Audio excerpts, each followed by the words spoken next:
Tengo el gusto de presentar al doctor Carlos Vélez, quien es médico residente del Servicio de Gastroenterología del Hospital Solón Espinosa Ayala, Solca Núcleo de Quito. Él nos va a hablar sobre el rol de la endoscopía en el cáncer gástrico, sobre todo el rol terapéutico, que es algo que lo hacemos acá, que se está haciendo en nuestro hospital. Su tutora, entiende, es la doctora Talia Ortega, es la jefa de servicio de gastroenterología, médico gastroenteróloga de nuestra institución. Y bienvenido, doctor. Empezamos, ¿no? Bien, buenas tardes con todos. Como ya les indicó el doctor, pues deseándoles en primer lugar un feliz año para todos y que también se cumplan todas sus metas y también pasen muy bien con sus familias. Bueno, el tema que les voy a comentar ahora es el rol de la endoscopía en el cáncer gástrico.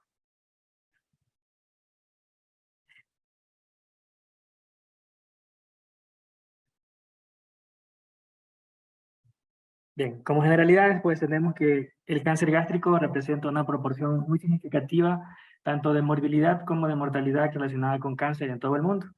La cascada precancerosa bien documentada brinda una oportunidad para que los médicos detecten y traten los cánceres gástricos en una etapa curable mediante el endoscopio. En regiones de alta prevalencia como Japón, Corea, esto ha llevado a la implementación de programas de detección temprana en la población. Sin embargo, estas pautas siguen siendo aún ambiguas en las regiones de menor prevalencia, como en nuestro caso. En los últimos años ha habido muchos avances en el diagnóstico y tratamiento endoscópico del cáncer gástrico temprano y las lesiones precancerosas, que es lo que vamos a tocar a profundidad. Bien, un breve recuento acerca de lo que es el cáncer gástrico, pues en la parte de la epidemiología tenemos que cada año alrededor de 990,000 personas son diagnosticadas con cáncer gástrico en todo el mundo, de las cuales aproximadamente se ocasionan unas 738,000 muertes. Es el cuarto cáncer más incidente, más común, perdón, en incidencia y la segunda causa más común de muerte.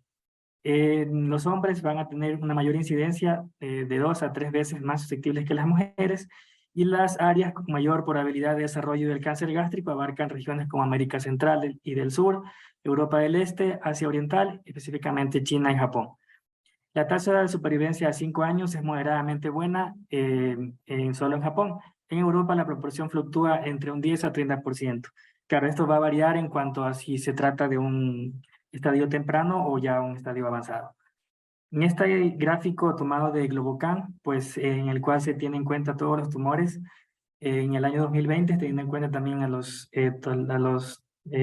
tanto hombres como mujeres y todas las edades, pues vemos que el cáncer de estómago ocupa el cuarto lugar.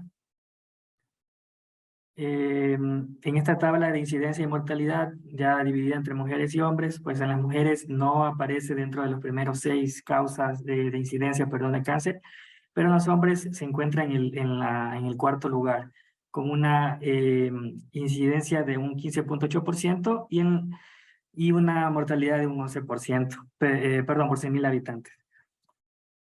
En este gráfico,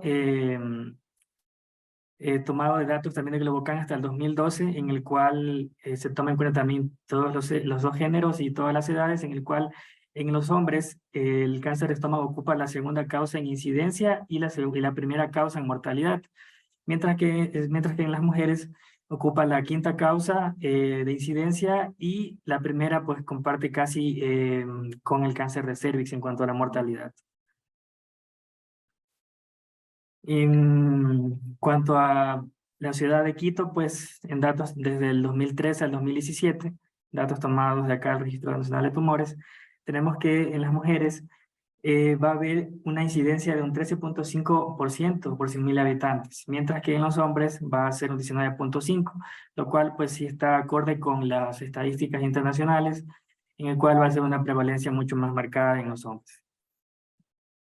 En cuanto a los factores de riesgo, pues como conocemos, el H. pylori es el principal involucrado. También tenemos otros como el consumo de cigarrillos, sobrepeso, obesidad, factores dietéticos, consumo de alcohol, medicamentos y también factores genéticos involucrados.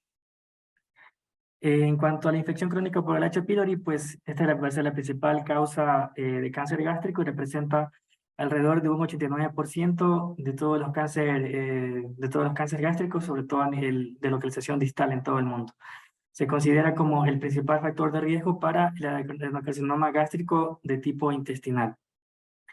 El tabaquismo va a representar de igual forma una incidencia de un 1.62 en hombres con un intervalo de confianza entre 1.5 y 1.75 y un riesgo, perdón, de 1.20 en mujeres. En Latinoamérica se ha establecido un riesgo de cáncer gástrico de alrededor de 1.47. En cuanto a lo que tiene que ver con lo que es sobrepeso y obesidad, pues se describe en un metaanálisis en el cual se encuentra que en pacientes que presentan un índice de masa corporal de 30, se asoció con un aumento moderado de riesgo de cáncer gástrico con un odds ratio en 1.13. Cuando se examinó por separado según la ubicación del tumor, se indicó que la obesidad se asocia con un aumento del riesgo de cáncer gástrico a nivel del CARDIAS, con 1.61. En cuanto a los factores dietéticos, el consumo de carne procesada se ha asociado al desarrollo de cáncer gástrico con un riesgo estimado en 1.67 y 1.76 para lo que es las carnes procesadas. En Latinoamérica se ha calculado un riesgo en 1.64. En cuanto a lo que es el consumo de alcohol, de igual manera un metaanálisis de 23 estudios publicado en el 2016 encontró una evidencia con un aumento en cuanto a lo asociado al consumo de alcohol, con un riesgo relativo de 1.17. Entre los bebedores de alcohol el riesgo aumenta en alrededor de un 7% por cada 10 gramos de consumo de alcohol al día, con un riesgo relativo de un 1.07%. En cuanto a los medicamentos, estos más bien van a tener un efecto protector. Por ejemplo, los AINES, hay un metaanálisis de 24 estudios que demostró que a usar cualquier AINE, incluido la aspirina, se asocia con un 22% menos de riesgo de cáncer gástrico, en comparación con el no haber utilizado estos fármacos. De igual forma, recientemente hay nuevos estudios que también nos indican el uso de estatinas, que se han propuesto como una terapia quimiopreventiva en este caso. También un metaanálisis nos arroja que se asoció con un riesgo 27% de veces menor para desarrollar cáncer gástrico, un riesgo relativo de un 0,73. En cuanto a los factores genéticos, si bien conocemos que alrededor de un 90% de los cánceres son de origen esporádico, el cáncer gástrico de origen genético puede corresponder al otro 10%. Y este puede desarrollarse como por ejemplo a partir de un síndrome de cáncer gástrico difuso hereditario, síndrome de Lynch, poliposis adenomatosa familiar, síndrome de Peutz-Jeghers y el síndrome de Li-Fraumeni. Y en la tabla podemos evidenciar algunos de los genes según el síndrome asociado, por ejemplo, la mutación genética en el gen APC, que va a estar en la polipomatosis adenomatosa familiar, una mutación a nivel del CDH1 y el CPNNA1 en el cáncer gástrico hereditario familiar, y en el síndrome de Lynch, el MLH1, el MSH2, MSH6 y el PMC52. En el síndrome de Peutz-Jeghers, el STK11, y en el síndrome de Li-Fraumeni, el TP53, entre los principales.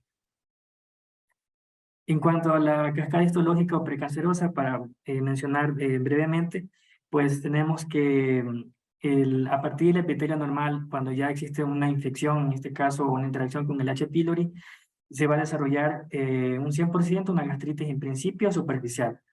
Luego esta va a progresar hasta en un 40-60% de los casos a una gastritis crónica atrófica. Y esta también va a tener una progresión a una gastritis atrófica multifocal, que esta se ha descrito en muchas series como un patrón asociado ya al cáncer gástrico. Entonces, por eso la importancia de el seguimiento cuando se encuentra una gastritis crónica multifocal como hallazgo endoscópico. También va a existir una progresión a metaplasia intestinal.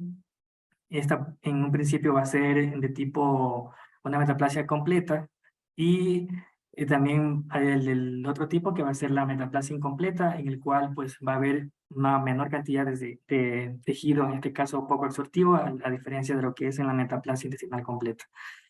La progresión a displasia, esta puede ser de bajo grado o de alto grado. La displasia de bajo grado, por lo general, se indica que puede tener una regresión en un 60% de los casos. Sin embargo, de un 10 a un 30% esta va a progresar a una displasia de alto grado. Y una vez que la displasia de alto grado, esta no va a tener regresión a una mucosa normal, y más bien va a tener en un 75 a 95, en otros casos al 100%, progresión a carcinoma gástrico, como indica en el gráfico, con un porcentaje de 1 a 2%. En cuanto a la clasificación, esta la podemos agrupar como la clasificación macroscópica, es decir, según los hallazgos endoscópicos, y la clasificación histológica. Lo que es la clasificación macroscópica, tenemos la de Borman, que esta se va a describir sobre todo en el cáncer gástrico avanzado, en la cual pues el tipo 1 va a ser de tipo polipoide, la tipo 2 va a ser de tipo fungada y la tipo 3 ulcerada, tipo 4 infiltrativa. Les voy a pasar la siguiente para ver con los gráficos. Mientras que la clasificación de la Sociedad Japonesa de Endoscopía va a describir estadios tempranos. En este caso, pues la tipo O1 va a ser una lesión que protruya la mucosa, mientras que la tipo O2 van a ser una lesión superficial. En esta hay unas 3 subclasificaciones, como son la 02A, que va a ser una lesión superficial elevada, la 02B, una superficial plana, y la 02C, una superficial con una depresión. Mientras que la O3 va a ser ya excavada.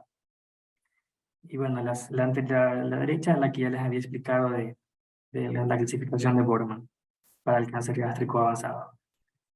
En cuanto a la clasificación histológica, tenemos la de Lauren, que va a ser predominantemente para el adenocarcinoma. Este va a ser de 2 tipos, va a ser de 3, intestinal, difuso y indeterminado o mixto. Las características principales del intestinal, pues se va a relacionar principalmente con factores ambientales, a diferencia del difuso, que va a tener más de una asociación familiar. El intestinal se relaciona con metaplasia intestinal y atrofia, al contrario del difuso, que no va a tener por lo general lesiones precursoras. En cuanto a la presentación de la edad, va a ser el intestinal a mayor edad, mientras que el difuso va a predominar en pacientes jóvenes. En cuanto al sexo, el intestinal predomina en los hombres, mientras que el difuso en las mujeres. En cuanto a la arquitectura glandular bien definida, se va a evidenciar en el intestinal, mientras que en el difuso va a estar mal diferenciado. En el intestinal va a haber una diseminación hematógena, mientras que en el difuso una diseminación transmural y linfática. Y en cuanto a la mutación genética de oncogenes, en el P53, APC o en el CDX1 y 2, en cuanto al intestinal, mientras que en el difuso con una disminución de la decadenina. El intestinal, por lo general, tiene mejor pronóstico siempre y cuando esté en etapas avanzadas, mientras que el difuso se relaciona con un pronóstico más desfavorable. Las imágenes, pues la imagen superior corresponde al difuso y la inferior, pues se ven las regiones tubulares, corresponden más bien al intestinal. En cuanto a la presentación clínica, tenemos pues que la mayoría de los pacientes van a ser asintomáticos, hasta por encima de un 80%.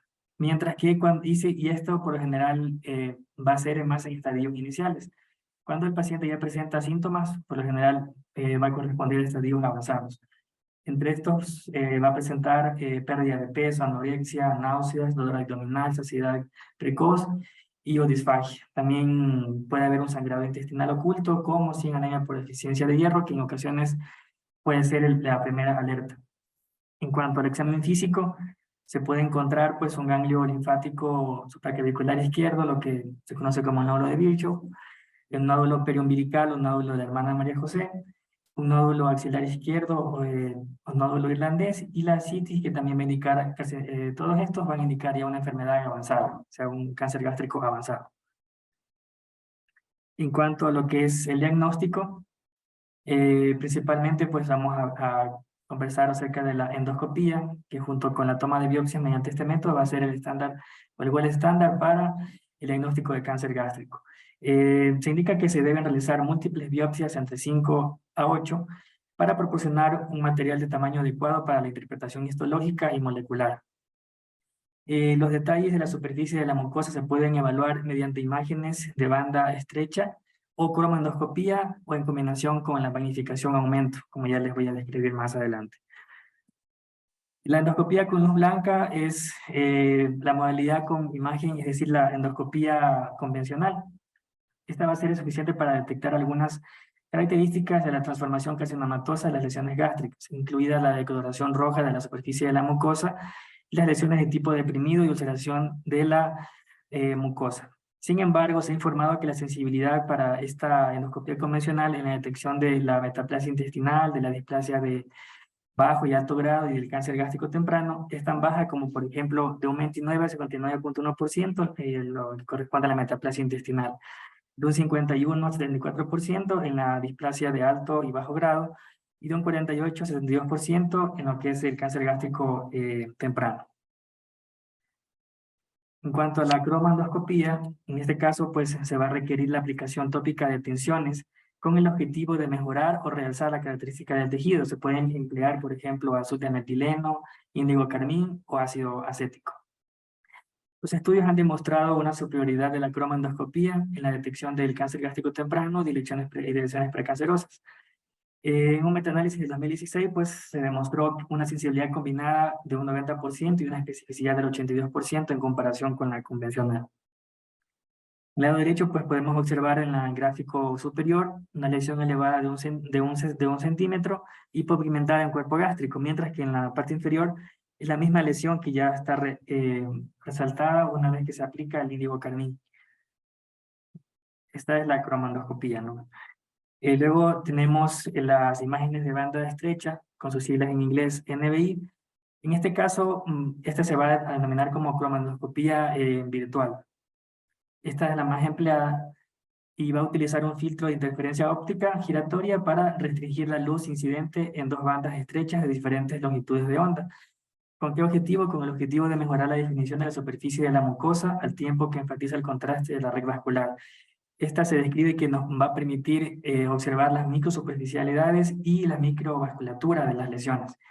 En este caso, el NBI va a ser superior a la endoscopía convencional en la detección de lesiones gástricas precancerosas tempranas, una sensibilidad combinada del 69% y una especificidad del 91% en cuanto a la metaplasia intestinal.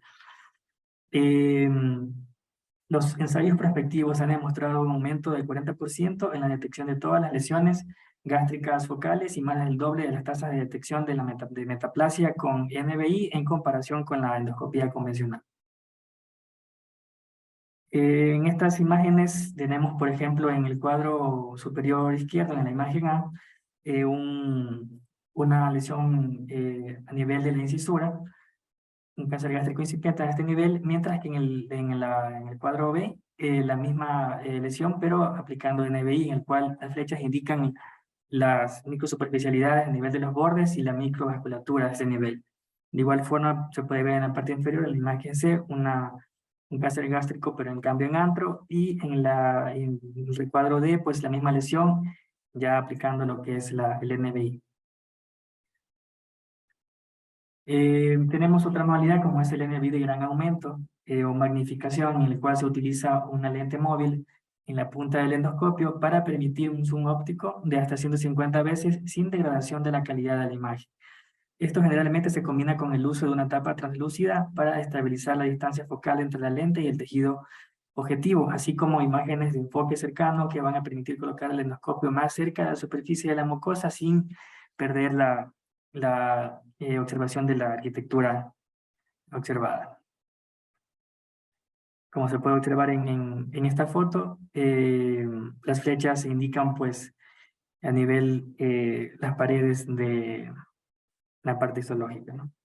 En cuanto a para continuar con el resto de los estudios para el diagnóstico y que también nos sirven para la estadificación, pues aparte de haber tenido, haber desarrollado la historia clínica, un adecuado examen físico, pues partimos de lo más simple. En este caso, una biometría hemática que, como se mencionó anteriormente, podemos encontrar datos de una anemia por deficiencia de hierro que ya nos puede dar una alerta de que tendríamos que descartar otras causas e investigar alguna neoplasia gástrica.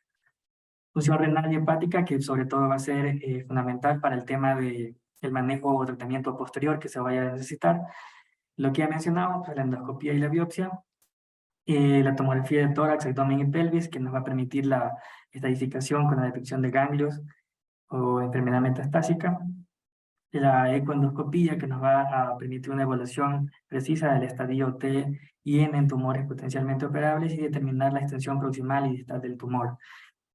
También podemos emplear la laparoscopía y lavados. Esta nos va a ser más útil, sobre todo cuando ya sospechamos enfermedad metastásica. El PET, en caso de que esté disponible, pues también nos permitirá determinar lesiones metastásicas ocultas.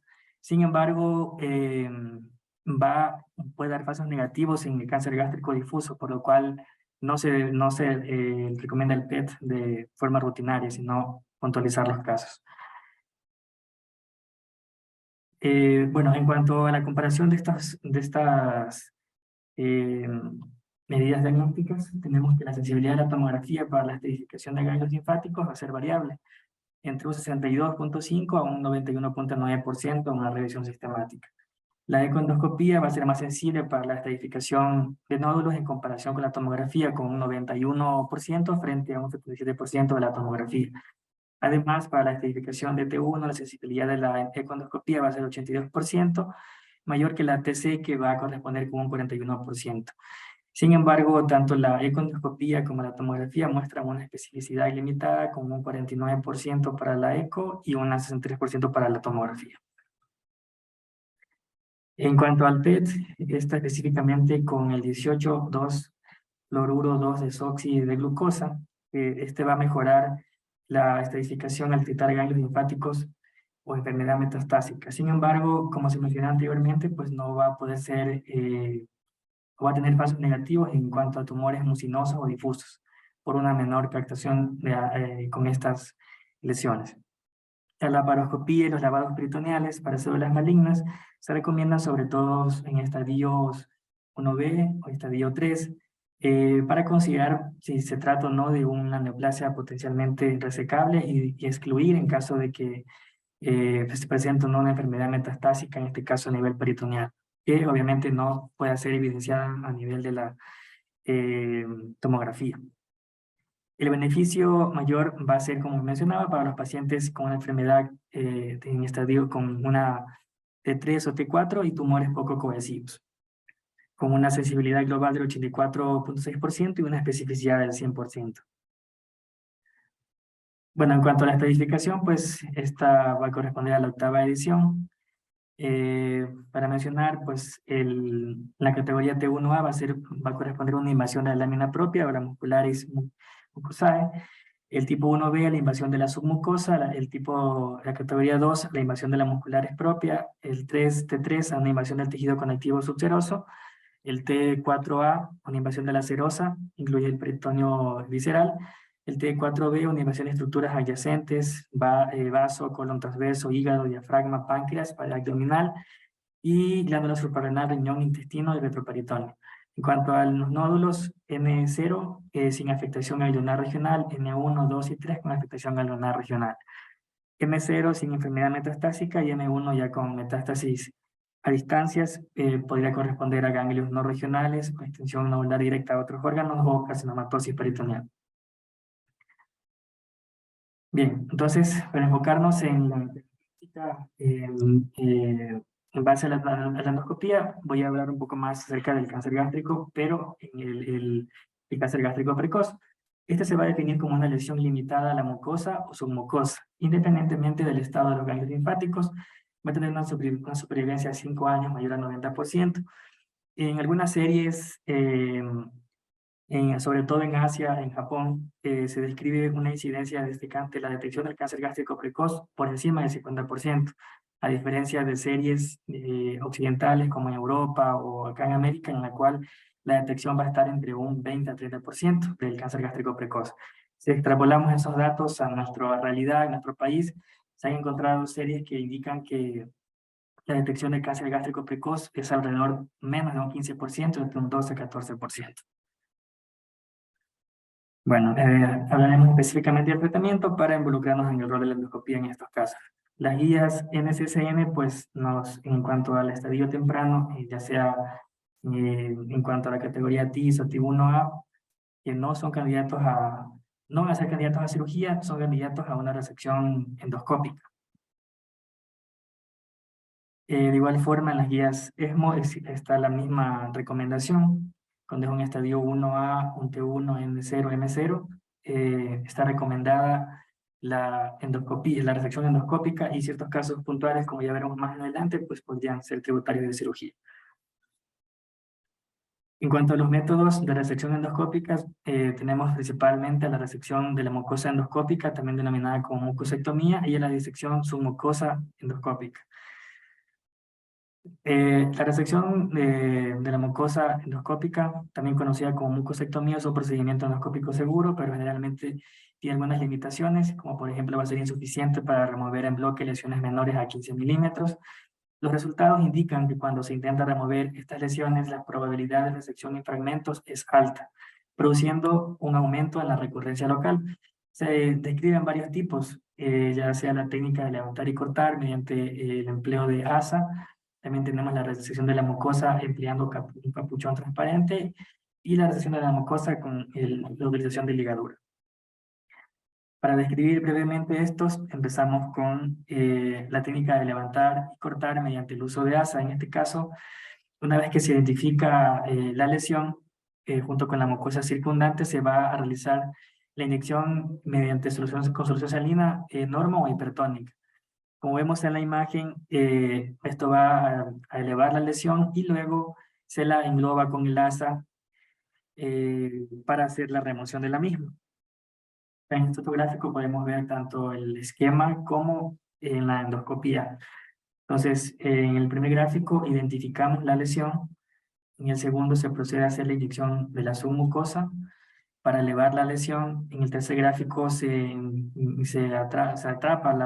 la lesión con el asa, y en el otro gráfico pues vemos cómo ya se extrae la lesión.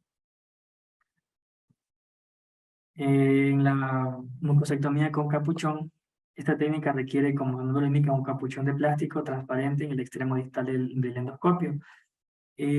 Básicamente el principio es como el anterior, se debe marcar alrededor de la lesión y se procede a inyectar la submucosa para levantar la lesión de la capa muscular.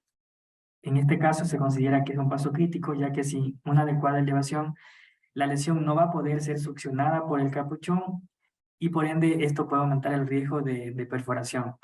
Una vez que la lesión se encuentre dentro del capuchón y esta procede a succionar, se va a liberar el asa de polipectomía que se encuentra en esta parte del endoscopio, para, por último, mediante este método, resecar la lesión mediante como una polipectomía estándar. Como se puede ver en el gráfico, entonces tenemos el endoscopio. La parte transparente correspondería al capuchón, y en la parte izquierda está, en este caso, el asa. Una vez que se engloba la lesión en el capuchón, succiona la lesión, se libera el asa, atrapa la lesión, se puede decir que la estrangula, y posteriormente se extirpa mediante este método la lesión. En cuanto a la mucosectomía con ligadura, básicamente, como mencionaba al mismo principio, se identifica y se marca la lesión.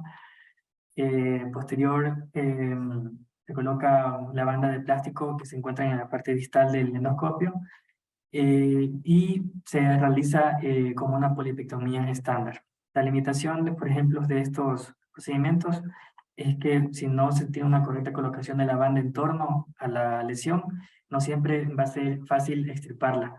Entonces, en este caso, pues requiere una habilidad adecuada por parte del endoscopista.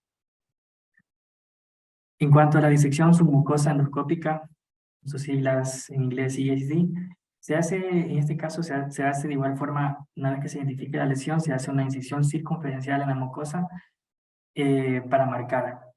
Posterior se coloca se inyecta para separarla de la capa muscular, y posterior se empieza a disecar con electrobisturí, la capa submucosa de la capa muscular, hasta elevar completamente la lesión y extraer.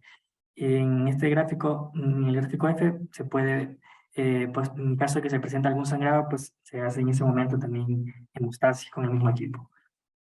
Acá vamos a ver, por ejemplo, en la imagen A, pues corresponde a una lesión tipo O2C, de bordes mal definidos, localizada en la curvatura menor. En el recuadro B, esta ya se hace, como indicado, se hace la marcación perilesional, por lo general a 5 milímetros de la lesión, usando el bisturí convencional, la punta del bisturí. En el gráfico C, pues se inyecta la submucosa para elevar la lesión, así separa la capa submucosa de la muscular.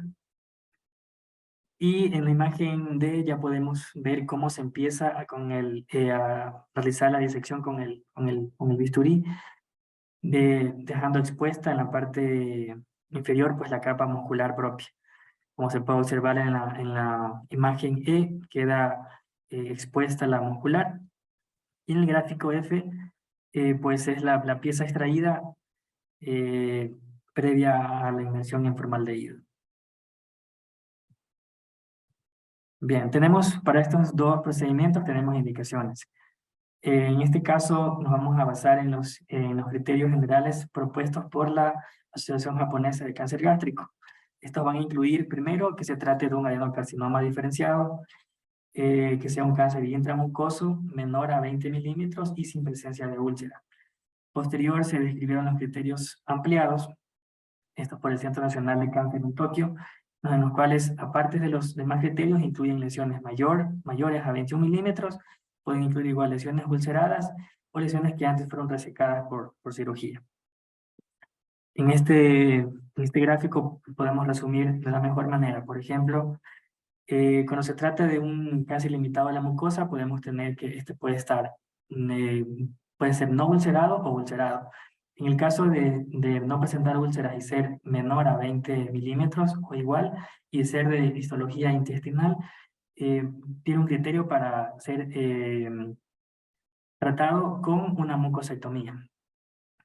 Pero en caso de ser un indiferenciado, se podría considerar la terapia con la disección de la submucosa. En cuanto si esta lesión limitada a la mucosa no ulcerada tiene un diámetro mayor a 20 milímetros y es de tipo intestinal, la indicación va a ser que sea tratado mediante la disección de la submucosa.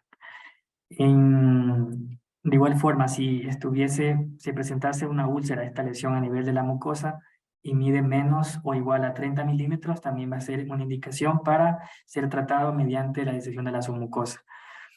Mientras que si está limitado a la submucosa y mide menos de 30 milímetros de tipo intestinal, también tiene una indicación para disección de la submucosa. Mientras que en los otros parámetros, como vemos, si es ulcerado y mayor de 30, va a ser tributario de cirugía, o si afecta la submucosa 2, o cualquier tipo, ya sea de tipo intestinal o indiferenciado, de igual forma va a ser criterio quirúrgico. Entonces, una vez que ya se ha hecho el tratamiento mediante alguna de estas dos técnicas, vamos a hablar acerca de la recurrencia local después de ya sea de la mucosectomía o de la disección de la submucosa. En este caso, la recurrencia local para estos tumores que hayan cumplido con indicación absoluta podría considerarse que cumple con los criterios para indicación ampliada y puede tratarse con otra ISD. ¿Qué quiere decir? Que si se trataba de una lesión que tenía un diámetro de menos de 20 milímetros de tipo intestinal y no ulcerado, y luego del estudio histopatológico se evidencia una recurrencia local, podría en este caso tratarse mediante una ISD, o sea, una disección de la submucosa. Sin embargo, pues en algunas series aún consideran estas técnicas como en investigación, dado que no se realizan en algunos lugares de forma frecuente. En cuanto a la curabilidad, una vez que se ha realizado la resección endoscópica, en este caso se van a considerar dos factores principales, como es la extirpación completa del tumor primario y la posibilidad nula de metástasis en los ganglios linfáticos. ¿Cuándo se considera que una resección va a ser curativa? Cuando cumple con las siguientes condiciones. Primero, que se haya dado una resección en bloque. Segundo, con un tamaño tumoral menor o igual a 2 centímetros. E histológicamente que se trate de un tipo diferenciado con un estadio P de 1A, con un margen tanto horizontal como vertical negativos y que también tenga ausencia de infiltración linfovascular. Este sería para los criterios estándares. Sin embargo, para una resección curativa en la cual se implementó con los criterios ampliados, aparte de los siguientes, debe cumplir con las siguientes condiciones. Las anteriores, perdón, debe cumplir con las siguientes condiciones, como una resección en bloque con márgenes tanto horizontales como verticales y infiltración linfovascular negativos, con un tamaño tumoral mayor de 2 centímetros, con histológicamente de tipo diferenciado, un PT1A y en úlceras negativo. Tamaño tumoral menor o igual a 3 centímetros, histológicamente de tipo diferenciado, con un PT1A, una úlcera positiva. Tamaño, una lesión ulcerosa positiva, tamaño tumoral menor o igual a 2 centímetros, con un tipo histológico indiferenciado, con un PT1A, con una úlcera negativa, y un tamaño tumoral menor o igual a 3 centímetros, histológicamente de tipo diferenciado, con un PT1B de la submucosa 1, con menos de 500 micras de compromiso de la muscular y mucosal. Entonces, posterior a que ya nuestro paciente ha sido tratado y hemos visto también los criterios patológicos, que continúa después el seguimiento. En este caso, cuando se trata de una resección curativa, se recomienda un seguimiento con endoscopía anual o bianual. Esto sobre todo es la recomendación japonesa. En cuanto a los tratamientos de una resección curativa, pero usando los criterios ampliados, se recomienda seguimiento con imágenes, ya sea por ecografía abdominal o tomografía computarizada, así como una endoscopía anual o semestral. Esa también es una recomendación de la guía japonesa. Sin embargo, la guía americana pues, recomienda incluso trimestral y semestral, en dependencia de los casos, de los hallazgos. Bien, el tratamiento en caso de que hayamos tenido una resección no curativa. En general, se podría recomendar el tratamiento quirúrgico después de una resección no curativa. Sin embargo, al tratarse de, como se habló anteriormente, casos en los cuales existe un riesgo muy bajo de metástasis a ganglios linfáticos, se puede considerar otros tratamientos no quirúrgicos, como mencionaba, se puede hacer una nueva disección de la submucosa. Se puede utilizar también coagulación endoscópica con láser o un coagulador con argón plasma, como terapias no quirúrgicas. Sobre todo en casos de que, por ejemplo, se dé una resección en bloque de un carcinoma de tipo diferenciado con un margen horizontal positivo como un único factor no curativo. Se podría en este caso repetir una ISD. En caso también de una resección fragmentada de un carcinoma de tipo diferenciado que cumple con todos los demás criterios. Bueno, aquí en esta tabla vemos algunos estudios en los cuales se indica acerca de la resección en bloque, la resección completa y curativa mediante a la resección submucosa. Por ejemplo, en el primer estudio, Suzuki y colaboradores en Japón, en 10.821 lesiones, pues se reporta una resección en bloque de 99.2%, una resección completa de estas en un 91.6% y una resección curativa en 81.7%. Eso sería un estudio asiático, tomando, por ejemplo, en comparación con un estudio italiano, en este caso de Mante y colaboradores en el 2020, en el cual en 299 lesiones se hizo un 97.6% en resección en bloque, un 89% en resección completa y un 72.5% en resección curativa. Mientras que, por ejemplo, en Australia, de igual forma, en un estudio en el cual se involucraron 131 lesiones, una resección en bloque en 94.8%, una resección completa en 86.7% y una resección curativa en 79.2%. Estas pequeñas variaciones en cuanto a los porcentajes en estudios ya sea asiáticos o de Europa se va a dar por lo que había mencionado anteriormente, dado que hay una mayor, en primer lugar, tasa de detección en estadio temprano en Asia en comparación con las detecciones acá en el occidente. Entonces, en cuanto a la comparación entre la mucosectomía y la disección endoscópica de la submucosa, tenemos que esta última se va a asociar con tiempos de procedimientos más prolongados y una tasa de perforación casi 3 veces mayor en comparación con la mucosectomía. Sin embargo, en la disección de la submucosa va a tener una superioridad, en cuanto a la mucosectomía en las tasas de la disección en bloque, con un ratio entre 9 a 10 para el ISD. y de resección completa entre 5,7 a 8,4 y de tasa de resección curativa con un 2,9. En cuanto a las complicaciones de la disección de la submucosa, estas pueden ser complicaciones agudas o crónicas. Agudas como sangrado y perforación, y crónicas cuando presenta estenosis, recurrencia o lesiones metacrónicas. En el caso de las complicaciones agudas, el riesgo de sangrado tardío con una disección de la submucosa es equivalente al de la mucosectomía, y la mayoría de los estudios van a informar una tasa entre un 4 a un 6% respectivamente.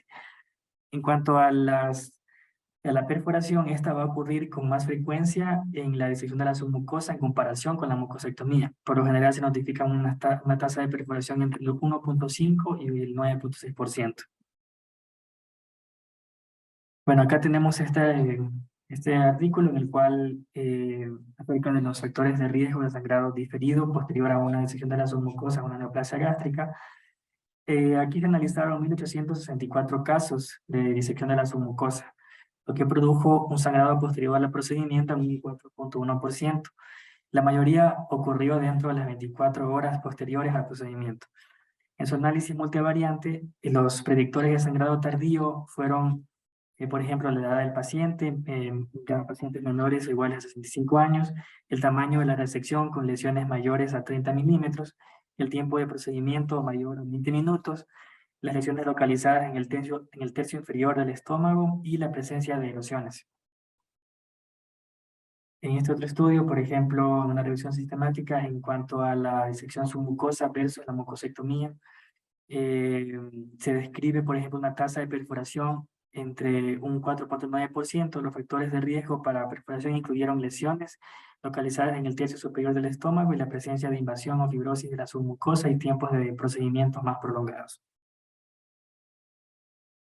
En cuanto a las complicaciones crónicas de la disección de la submucosa, pues se describían la estenosis y la recurrencia local, lesiones gástricas crónicas.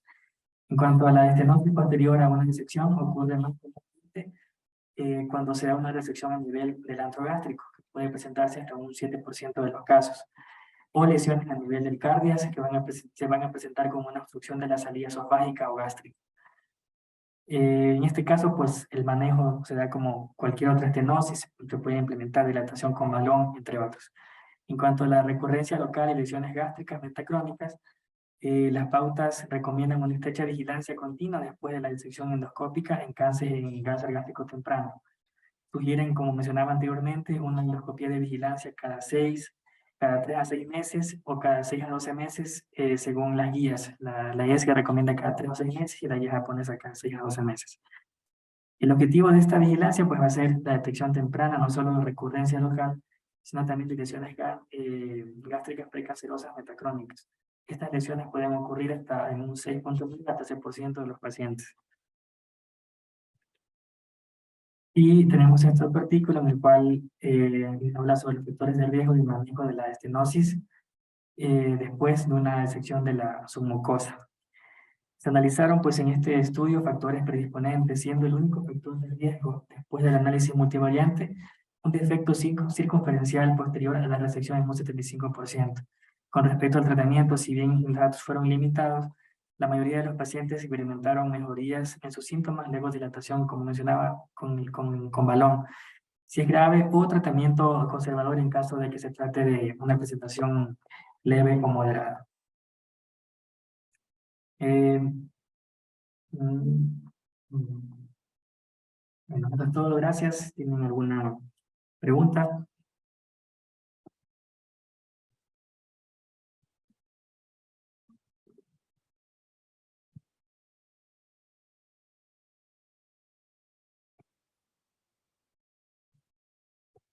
¿Preguntas tal vez? ¿Foro? ¿Estuvo claro? Bueno, agradecerle al doctor Vélez por la presentación. Doctor Ortega, gracias por la tutoría. Como ven, hemos abordado el cáncer gástrico desde el manejo del diagnóstico endoscópico, bastante estructurado, y hoy en día de lo que se está haciendo aquí en Solca, que lo hace la doctora Ortega, que es la resección endoscópica del cáncer gástrico, que brinda varias posibilidades nuevas para nosotros en cuanto a terapéutica, y es algo que estamos haciendo aquí que es muy bueno reconocerlo y saberlo.